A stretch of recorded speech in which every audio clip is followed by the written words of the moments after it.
Hello and welcome to Western Perspective. I'm Nelson Liu. Well, Muslims around the world have just entered into Ramadan, a month worth of prayers, reflections and fasting until late May. But with the COVID-19 pandemic sweeping around the world, how will the social gathering regulations change the usual way of this religious commemoration?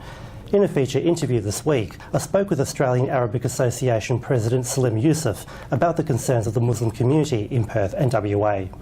Salim, thanks for your time. The annual Ramadan is here for Muslims around the world, but how will the festivities go ahead here in WA due to the COVID-19 restrictions? Thank you, Nelson. I want to extend my wishes to the Muslim in Australia and around the world, Ramadan Kareem.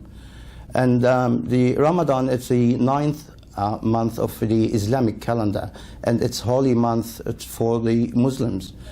The first verses of the Quran revealed in this month.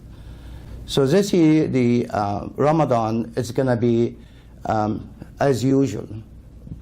We're going to perform our obligation, but because of COVID-19, we're going to be strictly staying home.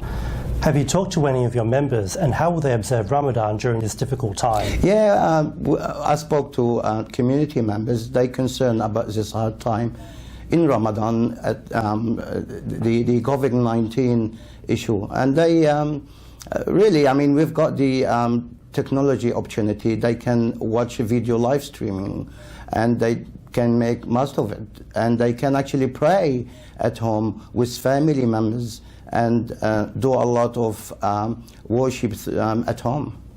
How will you go about Ramadan with the current restrictions and religious rules? The community following the rules and policies from the government. But in Ramadan we've got obligation, and we have to follow this obligation. The prayers at mosques no longer will be available this Ramadan.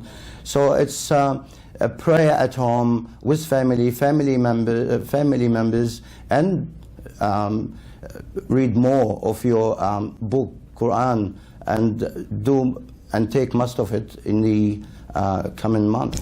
Are there any concerns raised by members in WA's Muslim community regarding the arrangements in place? If there are any, what are they? I haven't heard any concern from the community, but let me take this opportunity to thank Mark McGowan and the WA government for keeping WA safe.